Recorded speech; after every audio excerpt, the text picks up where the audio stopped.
Udah saya pun sempat terpancing karena dia ngelempar uang. Ya udah saya namanya spontan, tangan saya udah begini. Aduh, manusia tuh udah kayak lautan om menyerang saya.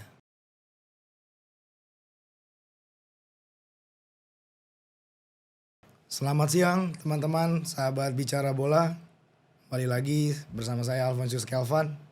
Saya akan mengulas sedikit tentang sepak bola, yang dimana klub sepak bola ini dulu pernah menjadi bagian dari perjalanan karir sepak bola saya. Dan saya juga di sini tidak sendirian. Saya akan ditemani oleh senior saya yang teman-teman pasti sudah banyak yang kenal lah. Bung Ferry Kodrat. Selamat siang Bung. Selamat siang Mas Kelvan. Selamat siang, Alfon. Jadi enaknya manggilnya Alfons Kelvan atau Kelvan? Alfonsius Kelvan. Tapi publik sepak bola lebih mengenal saya dan manggilnya Alfons om. Oh, saya panggil Cak Kelvan, Cak Alfons oke dong. Monggo wis nggak apa-apa wis. Jadi sekarang bicara bola ada 2 host nih. Siap. Alhamdulillah. Alhamdulillah. Oke, sekarang 2 host mau diskusi soal Sepak bola ya. saya mau ngomong soal ini Mas Kelvan pengalaman di Persebaya. Siap om. Persebaya kan bagi saya klub yang besar, sama seperti Persib, Persija. Malah bagi saya mereka tuh bertiga itu kan punya pendukung yang luar biasa tuh Mas Kelvan tuh. Ya enggak? Iya om. Mas Kelvan bisa masuk Persebaya gimana tuh? Dulu saya mengawali masuk Persebaya itu tahun 2008 om. Waktu itu saya masih bermain di klub internal Persebaya. Nama klubnya itu Fatahillah 354. Nah alumni Fatahillah 354 sendiri itu ya ada M Taufik sama Mas Budi Sudarsono. Wah, legend Piton. Ya, Bang Piton, Mas Piton. Nah baru saya, waktu itu saya ikut seleksi di Persebaya. Waktu itu Persebaya lagi bikin tim namanya Surabaya Muda om. Nah itu untuk ikut di event Liga 3 waktu itu. Alhamdulillah saya terjaring masuk dari beberapa orang ya. Malah dulu saya masuk sebagai kiper itu saya nggak bisa nendang bola om. Kelebihan saya tuh cuman menangkap bola aja. Cuman karena tekad yang kuat, semangat. Ya ketika teman-teman saya lagi pada istirahat, tidur ya saya nambah sendiri. Iya belajar nendang, nangkap segala macem. Sampai itu Bang Denny Marcel ngasih saya kos tangan waktu itu. Gitu sih om. Gitu. Itu tahun 2008. Terus kita main. Akhirnya waktu itu ngelawan Persebaya, uji coba lawan Persebaya senior. Yang dulu saya pernah cerita. Saya nepis tendangannya, penaltinya Mata Halil. Cahalil. Legend tuh. Legend banget di Surabaya itu om. Dari situ waktu itu pelatih Persebaya, kalau saya nggak salah waktu itu pelatihnya Om Rudi Kelces, almarhum. Sama asistennya Gomez Oliveira. Akhirnya saya ditarik lah naik ke Persebaya U21. Gitu om. Waktu itu udah sempat bermain segala macam. Tiba-tiba Persebaya waktu itu masih ada sedikit problem lah dengan kita punya federasi. Akhirnya Persebaya tidak lanjut ikut kompetisi. Akhirnya saya dibawa pelatih saya ke Madura.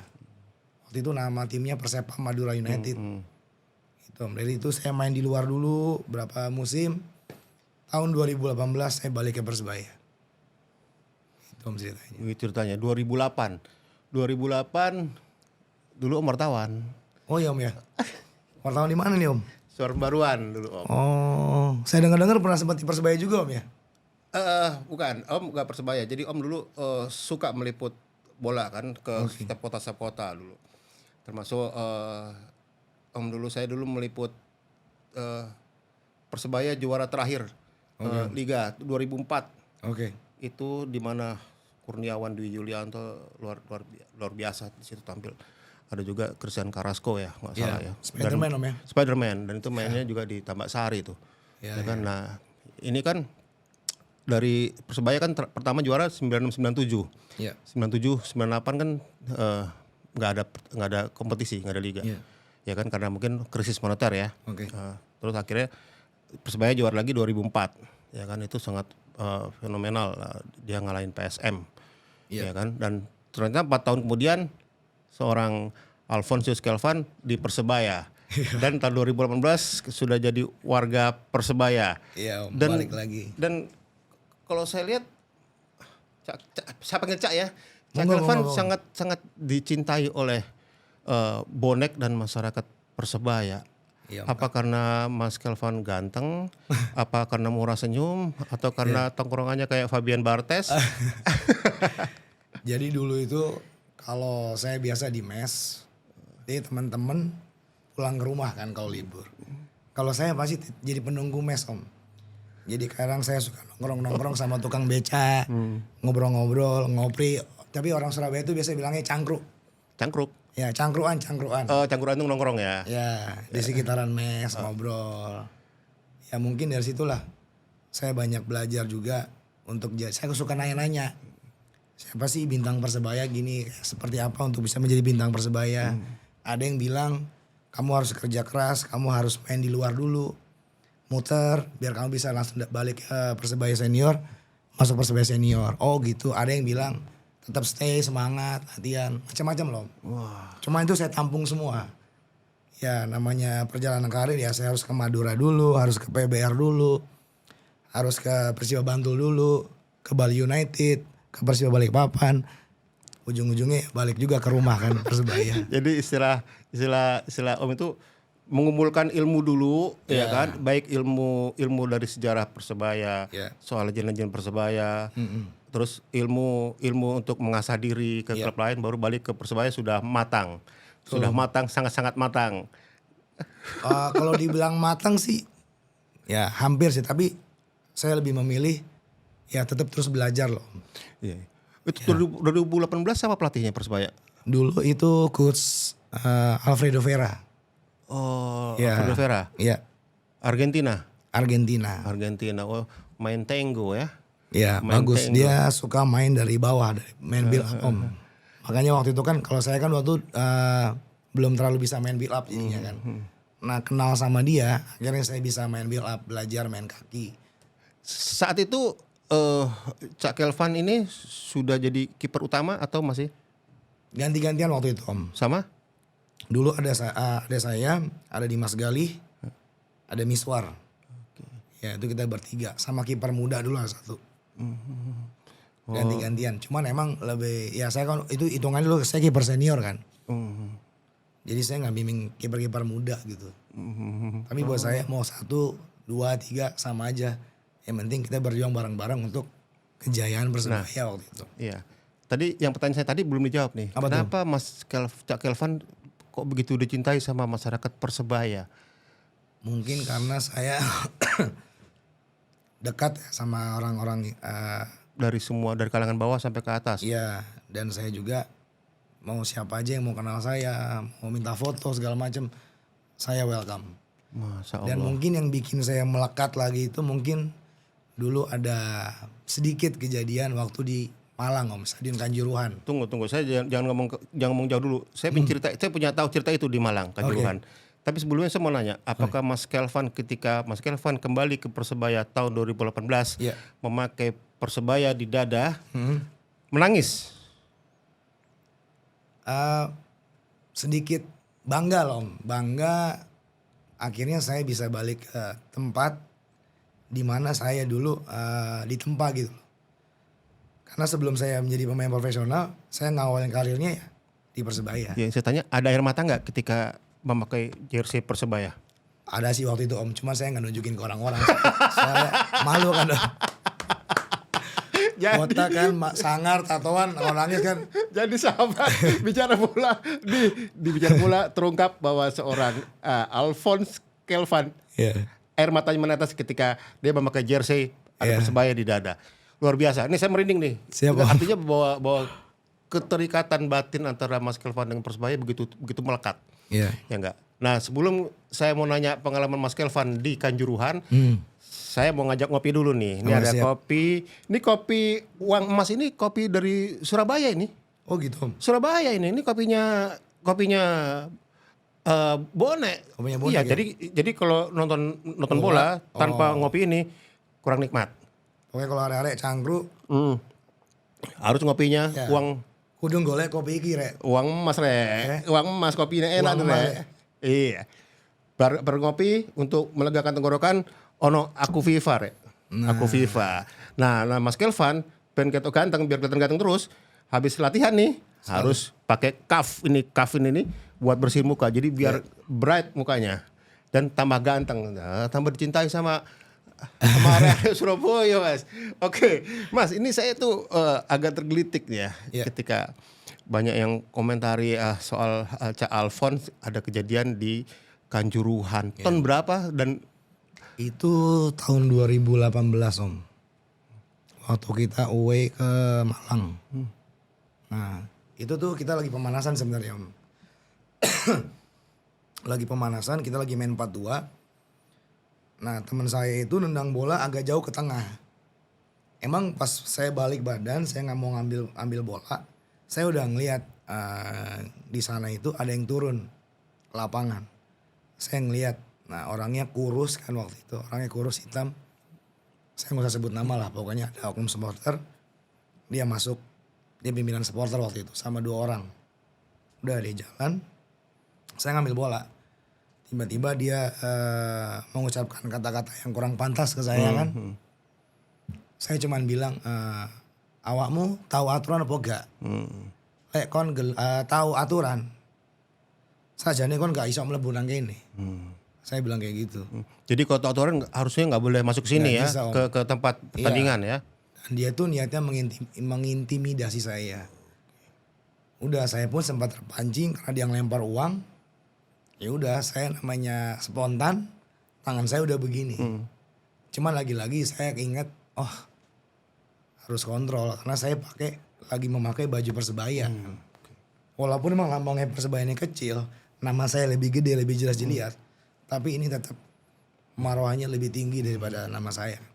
Saya bukan siapa-siapa, tapi ini udah klub legendaris lah ibaratnya kan, dari zaman Perserikatan. Siapa yang nggak tahu Persebaya? Dari zamannya Yuda, Niak Mitra kan, sampai berubah jadi Mitra Surabaya, Persebaya. Makanya saya langsung tahan Om. Langsung saya dipeluk dari belakang sama Provos bilang, Mas dulu ya, dulu budaya sampean. Pas tak lihat, waduh, manusia tuh udah kayak lautan Om, menyerang saya. Oh ya? Iya. Cuman ya saya tetap stay aja. Saya cuma bilang, kalau tahu aturan, kamu nggak boleh masuk ke sini, kamu salah. Ya saya diludahin segala macem. Emang niat saya tuh pengen saya habisin lah. Cuman lagi-lagi kan saya pakai baju Persebaya. Karena kalau saya nggak kontrol emosi, dampak ke diri saya pun itu akan berat ya. Mungkin saya akan dan pasti akan disangsi. Tim kecintaan saya juga Persebaya itu juga bakal kena sanksi. Nggak bagus jadinya. Akhirnya saya tahan. Nah, mudah-mudahan itu juga jadi pembelajaran buat arek-arek bonek kan dimanapun lah. Walaupun kita dipancing emosi harus tetap kontrol lah. Apalagi lagi bawa benderanya Persebaya. Itu sih Om kalau saya.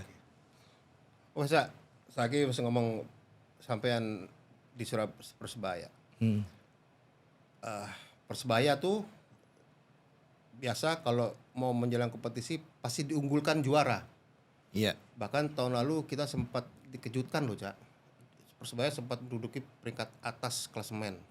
Ya kan Liga 1 2024-2025. Tapi Persebaya sekali lagi ketika menjelang ini inkonsisten. Dia kekalahan dan imbang yang membuat Persebaya akhirnya tersalip sama klub-klub di bawahnya, terkejar ya kan. Kira-kira untuk Cak Alphonse ini kan pernah ditangani pelatih Argentina. Iya. Argentina pasti Tengo pasti kan mainnya juga build up ya. Iya. Build up ya. Kita tahu ya build up sama ada main-main individunya ya karena dulu Argentina kan terhipnotis oleh Diego Maradona. Iya. Dan bisa bermain individu dengan baik dan Persebaya juga memiliki itu meskipun kita nggak usah ngomongin antara pemain Persebaya dengan Maradona bukan. Tapi Persebaya kan juga bisa bermain seperti yang diinginkan oleh pelatih Argentina tempo hari ya kan. Iya. Ya kan? Habis itu tahun 2000 yang kemarin ditangani oleh Paul Munster. Paul Munster kan kebangsaan Irlandia ya. Inggris Raya lah ya kan. Dan itu Inggris Raya itu kan dikenal dengan permainan sepak bolanya yang Eropa kental bener Eropanya, ya kan. ya dia build up, main cepat Iya. segala macam ya. Artinya di bawah Monster Persebaya sebenarnya juga menjanjikan ya kan, artinya kan kemarin kan juga sempat tadi saya bilang sempat di papan atas dan bisa menghasilkan pemain-pemain yang qualified ya kan, meskipun memang ada tadi faktor inconsistent tadi akhirnya juga gagal dan Persebaya harus juga puas di posisi keempat ya kan, di bawah Persib juara B2B, Dewa, Malut United dan Persebaya ya kan. Untuk yang tahun ini kan Persebaya akan ditangani oleh pelatih Eduardo Perez Moran, ini pelatih dari Spanyol, gitu. Pelatih Spanyol yang kita tahu Spanyol itu mainnya perpaduan antara Eropa dan Latin, Euro Latin. Jadi dia ada tik-tak main bola, tiki-taka main bola pendek, like Barcelona ketika masih diperkuat Iniesta, ya kan. Nah kira-kira menurut Cak Alphonse, Persebaya untuk musim depan apakah sakit bersaing untuk menjadi juara? Saget. Oh ya, bisa ya? Kan zaman saya dulu kan sempat pernah dipegang sama Coach Alfredo kan, pelatih Argentina kan. Cuman bagusnya dulu zaman saya itu mungkin karena faktor luck aja ya, kita belum bisa nyabet juara. Cuman kalau dari komposisi pemain itu udah cukup bagus Om. Waktu itu ya? Ada pemain seniornya, ada pemain mudanya. Kalau buat saya sih pengalaman saya Om ya, oke lah, mungkin setiap pelatih punya selera yang beda-beda dalam memilih komposisi pemain. Tapi kalau menurut saya, oke lah, mau pengen pakai pemain muda dari belakang sampai depan. Tapi lebih bagusnya lagi di tengah atau di belakang itu ada pemain senior yang bisa ngatur ritme pertandingan, jalannya pertandingan. Dan juga mungkin dengan pelatih yang dari Spanyol ini, menurut saya semoga pemain-pemain Persebaya juga bisa benar-benar memahami apa yang pelatih mau gitu loh. Mungkin ada beberapa pemain yang merasa ya saya nggak menyudutkan, nggak. Oh saya mampu nih, oke kamu mampu, tapi kamu harus benar-benar bisa memahami nih pelatih ini maunya apa ya, harus mainnya seperti apa ya, gaya mainnya seperti apa ya. Itu harus klop sih Om. Kalau itu udah klop, insya Allah saya yakin Persebaya itu nggak kehabisan kekurangan pemain sih Om. Ya ini kayak bukan ngadi-ngadi nih, kalau saya lihat, saya baca di sini Eduardo Perez Moran akan didampingi sama Shin Sang-gyu, asisten pelatih yang dari Korea juga, ada Ustaz Nawawi, pelatih memang sudah komplit banget. Sudah bangkotan, sama satu lagi di Felipe Americo Martins Gonçalves, ini pelatih kiper. Itu juga berarti udah oke kan. Dan komposisi Persebaya untuk musim depan ini yang masih mungkin masih perkiraan ya. Kipernya masih tetap Hernando Ari ya kan, terus ada Andika Ramadhani, terus ada yang promosi dari EPA nih, ada M Ilham Al Arif. Ya berarti Persebaya juga berani untuk menurunkan pemain EPA karena memang kita bisa tahu kemarin Persebaya bisa melahirkan seorang Marcelino Ferdinand, bisa melahirkan seorang Rizky Ridho, kan luar biasa kan. Terus di posisi back ada Rahmat Irianto. Dia kembali Om. Kembali dari Rahmat Irianto, atau ada Risto Mitrevski yang baru nih, ada Dimov. Itu di gelandang ada Francisco Rivera, ada Tony Firmansyah, ada Dejan Tumbas, dan ada Galih Freitas. Galih Freitas yang kemarin dari PSIS. Bagus kualitas. Dan saya garis bawahi Dejan Tumbas. Dejan Tumbas is first come to Persebaya, dia striker. Tapi ternyata dia lebih cakap bermain sebagai gelandang, menyerang. Luar biasa tuh main, dia bisa mengatur tempo, bisa. Persebaya menurut saya cukup sukses bisa mendapatkan Dejan Tumbas ya. Di penyerangnya ada Flavio Silva, Bruno Moreira, dan Malik Rizaldi, masih tetap pakai posisi yang lama. Nah maksud Om, siapa yang akan jadi pesaing utama Persebaya nanti untuk menjadi juara? Menurut sampean, Cak? Kalau saya ngeliat sih Om ya, Persib masih bisa. Persib. Iya. Dewa United bisa. Bali juga bisa Om. Bali bahaya. Bahaya. Dia Persija juga oke sih Om. Iya, Persija oke. Itu sih. Ya Persija juga oke. Jadi masih masih banyak sih Om. Tergantung nih. Karena kan sepak bola ini kan kita nggak bisa apa ya, di atas kertas saja masih bisa berubah gitu loh. Sekarang tinggal kembali lagi dari setiap masing-masing klubnya nih, pemain-pemainnya. Mau kerja keras nggak, mau juara nggak. Itu aja sih Om. Respect sama latihannya, gaya hidupnya di luar, respect pelatih, itu kunci juara sih Om. Oke.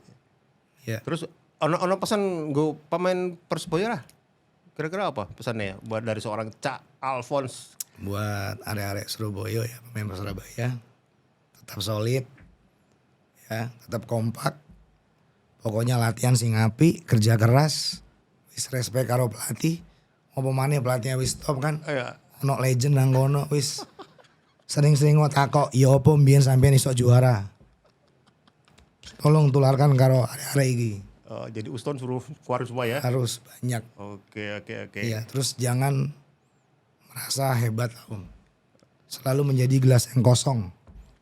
Itu aja. Ketemu siapapun merendah, pasti sukses Om. Karena Persebaya emang buat saya kan sejuaranya. Oke lah. Sampean usah nyanyi lagu dari Persebaya, Song of Song of Pride. Pride. Ya liriknya aja lah, gimana? Aku ingatnya sih lagu yang lama-lama sih Om. Iya, nggak apa-apa. Aku teko Persebaya kudu juara gitu. Kayak gitu pokoknya. Itu yang lama karena itu dari saya masuk Persebaya tahun 2008 itu yang sering saya dengar. Kalau yang hari ini kita tuh kan baru. Oke. Cuman buat saya tuh lebih suka yang lama banget Om. Oke. Saya punya lagu juga. Apa tuh?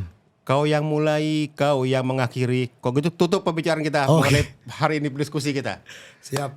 Terima kasih sahabat bicara bola sudah menemani saya dengan Bung Ferry Kodrat dalam bicara bola membahas salah satu tim legendaris di Indonesia itu Persebaya Surabaya. Semoga sahabat bicara bola terhibur dan bisa mengambil sesuatu yang baik untuk khususnya dalam pengetahuan soal sepak bola. Terima kasih. Assalamualaikum warahmatullahi wabarakatuh. Waalaikumsalam warahmatullahi wabarakatuh. Alhamdulillah. Ya, Om.